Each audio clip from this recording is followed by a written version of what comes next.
आचार्य आलाड़ के निकट रहते भी कठोर तपश्चर्या अपनाने पर भी सिद्धार्थ की उद्विग्नता घटने की बजाय बढ़ती चली जा रही थी। उन्होंने वह स्थान भी अब छोड़ दिया।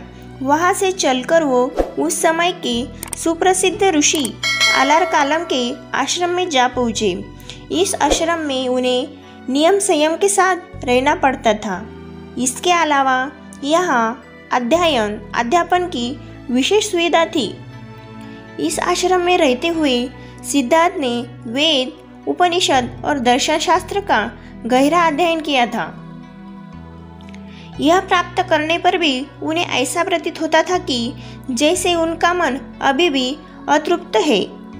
अंततः उन्होंने यह भी आश्रम छोड़ दिया।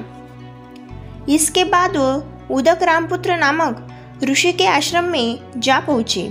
यहाँ पर उन्हें गौतम नाम मिला। यहाँ सभी लोग उन्हें सिद्धार्थ की बजाय गौतम नाम से संबोधित करते थे। यहाँ भी उन्हें शांति प्राप्त न हो सकी। अंततः वे उरुबेला नामक स्थान पर जा पहुँचे। यहाँ पर उनके साथ 5 ब्रह्मचारी भी हो लिए। यहाँ उन्होंने 6 वर्ष तक निराहार कर कठोर तपस्या की। इस तरह उनका शरीर हड्डियों का ढांचा मात्र रह गया था। कठोर निराहार तपश्चर्या से भी सिद्धि प्राप्त न हुई तो गौतम ने विचार किया कि इससे तो मृत्यु प्राप्त हो सकती है, किंतु सिद्धि कदापि नहीं। इसी बीच एक शूद्र ग्वाले की कन्या सुजाता ने एक मन्नत मांग रखी थी कि यदि उसे उसकी इच्छानुसार पति और पुत्र प्राप्त हुआ तो वह वन देवता के रूप में बरगद की पूजा करेगी। सुजाता की ये इच्छा पूर्ण हुई थी।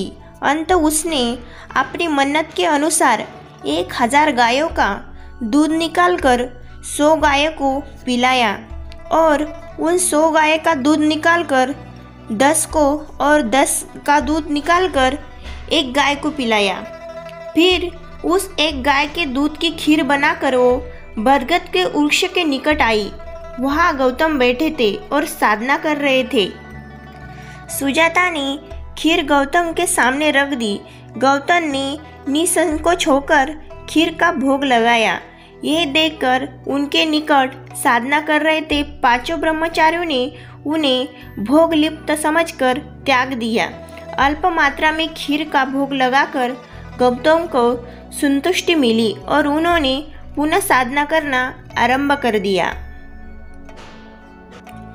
खीर का भोग लगाकर जब गौतम का मन साधना में भली प्रकार रत्न हुआ तो निरंजना नदी के पास पीपल के वृक्ष के नीचे साधना में रत हो गई। साधना करते हुए उनका मन चंचल हो उठता था। उन्हें कभी अपने माता पिता, कभी पत्नी पुत्र को, कभी राजमहल को और आकर्षित करने लगता था, किंतु उन्होंने संयम न छोड़ा। मन पर विजय प्राप्त करने के लिए वो ध्यान की पहली अवस्था तक जा पहुँचे। अब धीरे धीरे उन्होंने ध्यान की चारों अवस्थाओं को प्राप्त कर लिया था। अब वो भूत भविष्य सभी उनके सामने चलचित्र के समान प्रकट होने लगे थे। उस समय रात्रि का 3रा प्रहर चल रहा था। चारों ओर नीरव सन्नाटे का साम्राज्य था।